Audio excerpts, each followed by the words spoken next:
Funding for Minnesota Legacy programs are provided by a grant from the Minnesota Arts and Cultural Heritage Fund, with money from the vote of the people of Minnesota on November 4th, 2008, and by the members of Prairie Public.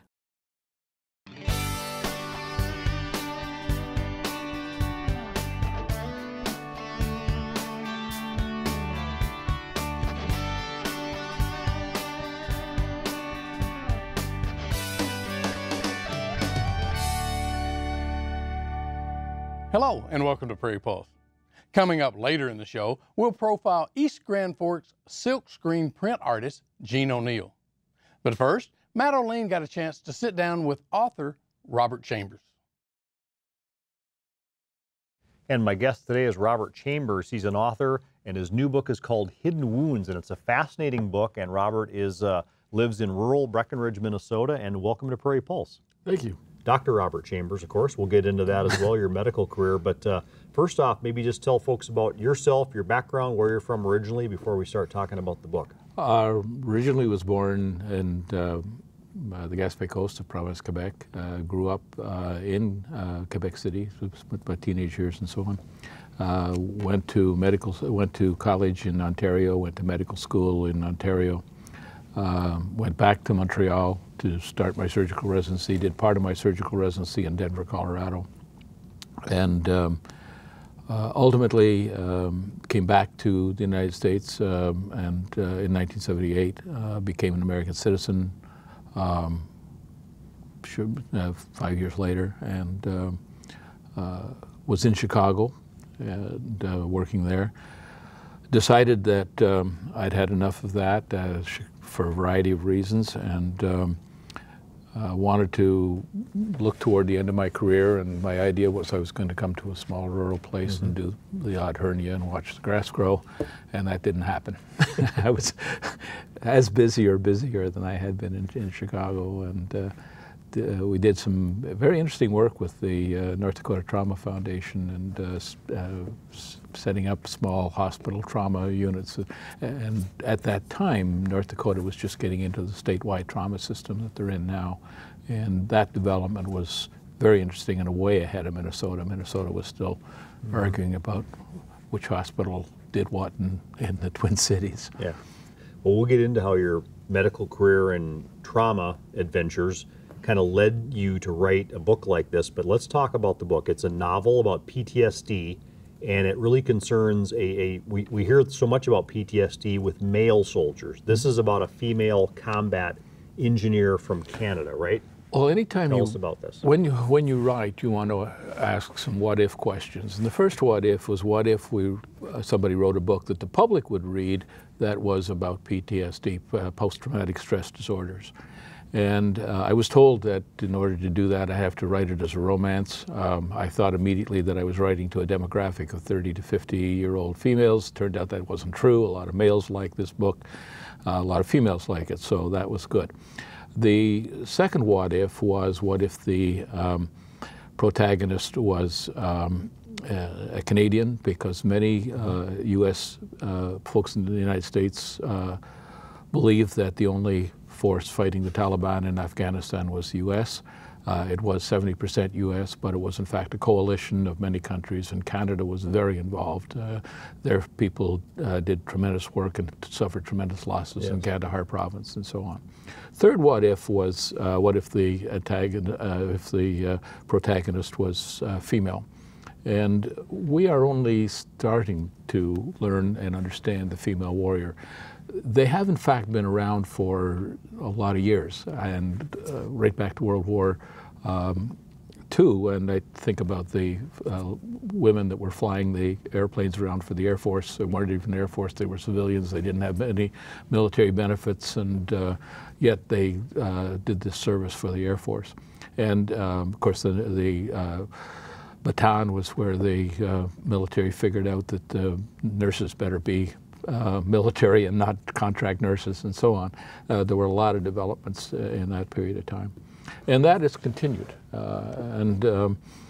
But with combat warriors, it's just been in the last few years that the United States has had combat warriors. And of course now we have them coming back from the battlefield with bronze stars, severe wounds and in body bags. And it's a whole piece that we're just starting to get accustomed to. And of course, if you know anything about trend analysis, we always understand trends several years out of date. And I think that's where this is. So that's why I wanted to explore the idea of a female protagonist. She gets more interesting because the classic romance is a the nurse. Well, a right. damsel in distress who's rescued by some Neanderthal who she then improves the Neanderthal. And this is no damsel in distress. Right. I mean, this is a captain of one combat engineers, which is a real regiment. She is badly injured and then spends a lot of time in trying to get back into civilian life. So, and her, the antagonist is only her PTSD. So she is both the protagonist and the antagonist in the way this is written. The guy is a geeky civil engineer that knows nothing about the military, doesn't have any family in the military, knows nothing about PTSD, and knows probably less about women. And he in reality represents the public learning about PTSD. And learning, it's not just PTSD. The other thing that she ran into, and it was novel to me when I started to research some of this, was the difficulty that warriors have coming back into civilian life. If they've been 2 or 3 contracts in the military, that's a totally different environment. And a petty officer friend of mine, Chrissy Renee Jackson Page, was on a carrier off in the Persian Gulf, and her crew looked after the avionics on the jets, and they were flying missions 24/7 into Afghanistan and Iraq. And when she got home from her last tour, she decided that she was going to leave the military, and she did quite well because she went into academia. And academia has a sufficient hierarchy that she did well in that structure. It was when she left academia that she really hit a wall. And at one point, she just wanted to go back to sea. It was, listening to her was just a very interesting experience. And so the protagonist in this story does have some of that problem of getting into civilian life, but primarily it's her PTSD, and one of the things that we are starting to learn about PTSD is it's really a variety of disorders. There's 2 major groupings. One is PTSD, the other is TBI, the traumatic brain injury, and they are 2 different things. But the whole grouping of things of PTSD is interesting. You refer to her as a female warrior, and she is in the book, but it's important to realize that PTSD is suffered by other than the warriors. I mean, the people who have been in combat, clearly the most severe, fire departments, police. Rescue personnel, medical, nursing personnel, even people who have been in bad wrecks can exhibit symptoms of PTSD. So to me, it was very important to write something that would help the public understand what this is. And when somebody starts to act out something, it's not because they're crazy, it's because they've got some very real problems based on tremendous service or based on a bad crash or whatever. And you did consult technical consultants and military people to help you kind of get to know especially know what you're writing about? Yes, I didn't know a lot about the Canadian military, and a colonel of the engineers helped me with that. I thought I knew a bit about the Marines, and if you've ever run into a gunny sergeant, they get you straightened out really fast. And so Gunny Sergeant Tariq Azua helped. I also had some colonels, one that had just finished a tour in DOD. Other was a pilot of Huey's in Vietnam, and he talked a lot about the post-Vietnam experience and things like that. Mm-hmm. And can you talk about when you did trauma, surgical provider at the Plainfield tornado, right, in Chicago in 1990, that was a crucial kind of turning point for you. I didn't realize at the time, but our emergency department entrance was a quarter-mile from where the tornado went up. And we cleared 471 casualties through the ED between 15:05 in the afternoon, 3:05 in the afternoon and 11 o'clock at night. And we were offered post-traumatic distress counseling after that. I was this tough trauma surgeon and I didn't need it. And I was so wrong. And I was sitting watching a documentary about the plane crash at Sioux City when they brought the plane in without hydraulics, and they talked about the problems that a lot of the rescue and medical personnel had, nursing personnel had. And I started bawling. And that's when I realized I needed some help, and I went and got some help, yeah. Was that helpful in the long term in writing this book? You could identify with what she was going through. Absolutely, and it also helped in the long term as a trauma surgeon. I kind of understood in some cases where people had been, in some cases where they were going. And it's that whole area is I find a fascinating area. I had to bring myself up to date on the PTSD a little bit because I retired 12 years ago, so I had to go back. And there have been a lot of changes in the understanding of PTSD in the last 12 years. So we used to think it was one, and we now think it's a variety of disorders. Can you read a passage from the book? Absolutely. This is, she has a best friend from military academy who is a female fighter pilot, and she talks about it's her whole problem of getting back into civilian society to some extent, and it's also that she knows that she's damaged both physically and mentally, and she doesn't want to foist herself on this nice guy. So she says, how can I foist this physically and mentally damaged bitch on him? I want to go back to Edmonton, even if it means sitting at a desk at Division. So Michelle comes back with A, you would not do well there. Michelle told her, B, Derek has something to say about this, and you told me he was okay with you being military and, as you put it, damaged. C, the Marines and the Arsenal might have something to say about it. And D, Edmonton is as colder than Bougainville. Plus, you just proved the utility of your military experience in civilian life. I doubt that that engineering firm would be happy with you leaving. Yeah, I would have had an 85 thrown at me if I ever addressed a superior officer that way. I guess civilian life has some benefits. All they can do is fire you. Well, they didn't. Montel and company like you. Derek likes you. So what the hell's the problem? Other than a lot of physical and mental damage, Elizabeth asked. So you have a few scars. I doubt it'll matter as far as the mental stuff goes. I'll bet Derek can help with that. He is quiet and listens. How many guys out there can do that? Let yourselves have a normal relationship, Michelle told her. We're hardly normal. Barbie, one of these days you're going to learn that normal is an illusion. Okay. When did you become interested in writing? It was during your surgical career, right? You kind of started thinking about writing? Okay. Before that.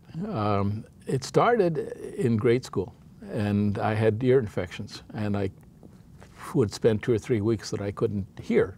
And so I checked out and started creating my own alternate universe, if you will. Never wrote any of it until I got into high school, and started writing some of it at that point and developing some interest in the writing. And a couple of male buddies did as well, and we sort of wrote together and did this thing together and had fun with it. Never with any intent of doing any publishing. It was just having fun. And college and medical school and residency, I frankly just didn't have time. But when I got into private practice, I would have some time off, and I discovered that creating an alternate universe was a tremendous way to do stress relief. And so I would write this stuff, again, with no intent of ever publishing it, just as a stress reliever. A couple of people saw it. One person in particular saw something that I wrote about battered women. She liked it. She was a victim. She was a nurse, and none of that made sense. And that's another reason I write. When I can't understand something, I start writing. And my version of, at the time, of the whole battered spouse thing was that the women stayed in the relationships for economic reasons, and that just isn't true. There are a variety of other reasons. And that was that. And she really encouraged me to be more serious about the writing, didn't really have time to do it until I retired, and that's when I started examining the whole issue of much more seriously. Did you meet any soldiers suffering from PTSD to Oh, yeah. write for this book? Oh, no, not, But in the past not specifically you have. for this Okay. book, but yes, in the past, yes, absolutely. Yeah. Soldiers and police yeah, soldiers and police mostly. Why was it not discussed, not even something that they thought existed for World War II or Korean veterans? Just kind of swept under the table? You talk about that a little bit too. It's swept under the table. It's very interesting that if you look at Shakespeare's first Henry IV, he wrote two Henry IVs. And the first one, Lady Percy talks about, I forget the character's name, but having nightmares of cannon fire and so on and so forth. So clearly it was understood in Shakespearean, that it occurred in Shakespearean times. In World War I, it was called shell shock. World War II, it was called combat fatigue. The whole Patton slapping incident, I think, was PTSD. It was just not recognized at the time. Right. World War I don't know about the U.S. soldiers, but I know the British shot their own soldiers for what they call cowardice. You know, we've moved a long way from those days. So in Vietnam, we were starting, I can remember at the VA in Denver, we were starting to see some of the PTSD. I was a surgeon, of course, so it was peripheral. My psychiatric colleagues were dealing with it. But we were starting to see and starting to appreciate that there was a real problem that I think they knew about, they just didn't know how to deal with in World War I and II. Then as time has gone on, and certainly in over Afghanistan and Iraq, we have learned a tremendous amount about it. And the changes in understanding of both PTSD and TBI and the last traumatic brain injury in the last 10 years is incredible. What's been the reaction so far to the book? Variety of reactions. As I said, one of the surprises was males liked it. One of the things I was surprised about it is it hasn't gained a lot of traction in Canada. And I'm hoping that your Winnipeg and Brandon stations will change that to some extent. One combat engineer is a real Canadian regiment. It's part of the Canadian 3rd Division located in Edmonton. 25th, 2nd Battalion, 25th United States Marines is a real regiment. Royal Military College of Canada is a real military academy. So the military units are real.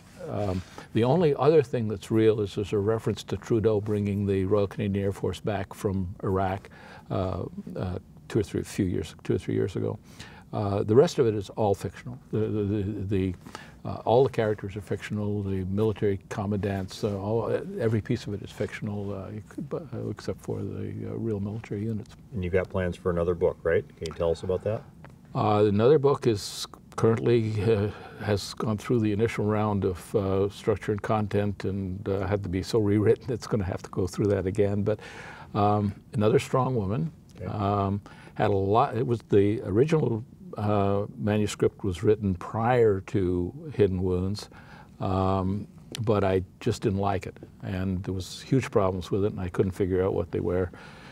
And sent it out to one of my better beta readers, Susie Palmer, out in Jackson Hole, Wyoming, and she has the ability in 3 or 4 words to summarize a problem, and she showed me where I need to go. If people want to get a copy of the book, where can they go? Where can they find it? Amazon.com, or in Canada, Amazon.ca.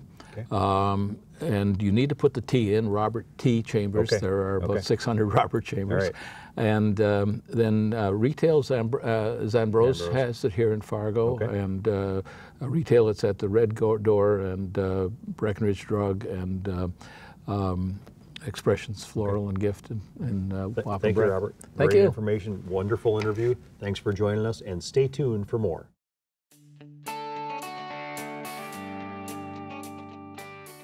Jean O'Neill of East Grand Forks is a musician, teacher, and artist. Her artwork specializes in silkscreen prints, many of which have been displayed in galleries and exhibits.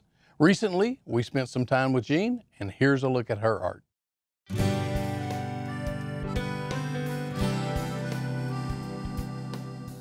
And I'm going to ink this copper plate that I've already etched. A lot of times you just make a plate and then you print it in black ink, but I'm going to be adding some color. I was starting to do printmaking in Iowa, and I was also doing life drawing with this teacher. So I had a little show at the university, and he walked around and looked at it, and he said, well, I can't tell if you want to be an artist or just want to live on a farm, because a lot of my images were of rural houses and woodlots and trees and places out in the country. And when I was a kid, I was drawing all the time, constantly drawing. But what I drew when I was a kid was animals. And then it kind of expanded to the farms. I guess it is things I love. Around here, the flatness of the land I started to get a feel for that. Being so flat and the way the farms and the tree lines sit on the horizon, especially in the winter, you get this white page, and then you've got this little line of text that says somebody lives here, you know, here. And then somebody lives here. So I started trying to figure out how to make them into lines of text, sort of, in my mind. And so you'll see some of those images where there's lines of farms, like words on a page. I built these blocks, kind of like letterpress letters or words, or, you know, I was thinking about the lines of the farms because I was being inspired by letterpress, I guess. So I'm just going to try this and see if it works. Yeah, not too bad. Could be a little darker. These farmsteads tell a story about the people that came here and built those buildings and planted those trees and started doing farming. And so the images kind of become the story. So this is a really old process that goes back for hundreds of years. Intaglio is really line-based. You draw your basic drawing, and then all the fine lines and all the detail that would take you. The one over here that I'll show you of the O'Neill farm took me over 40 hours to draw the line work. My original lines that I make are the best. The first time I draw the line is the best, rather than making a sketch and transferring it to the plate and drawing it again. It's always best if it's the first time. People think of a print as a reproduction of a painting or something with the artist signing it or whatever, but real prints each print is handled directly from the plate by the artist. Sometimes what people think is that once you get it ready, you just print a bunch, but that's not the way it works. You have to print each one the same way, which takes a while. So I'm going to roll these. I'm going to roll them like this, back and forth until they start making a smooth line. And they start to blend with each other, and they start to blend with the colors on the plate, but that's what's magic about it. I'm going to roll the pink and the red onto the plate. So let's see, I have to have room for that, do I? Yeah. And then I'm going to roll, and I'm going to wipe it a little bit, and then I'm going to roll the blue on it. So let's see. Yellow is there. I want that about like that. So I need to move that. Yeah. So I just roll that once. There's a process that you go through the steps, and then when you're ready to do it, it's like magic every time. When you pull it off the press and you look at it and you go, that's the one. And then you try to remember what the order that you did to make that happen was. You know, I just like doing it. I like making the lines. I mean, when I was a kid, why did I want to draw? You know, I wanted to draw the lines. I wanted to make those things.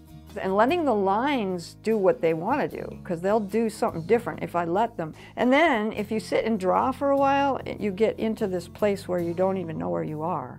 And you can't really see what you did. And you put it in the acid, you clean it off, you ink it, and you print it, and like, wow! These farmsteads, they are the place where people came, the places that people made.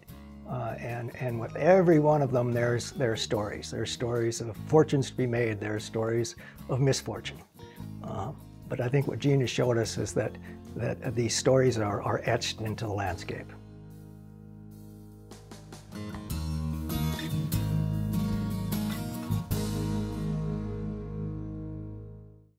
Well, that's all we have on Prairie Pulse for this week. But as always, thanks for watching.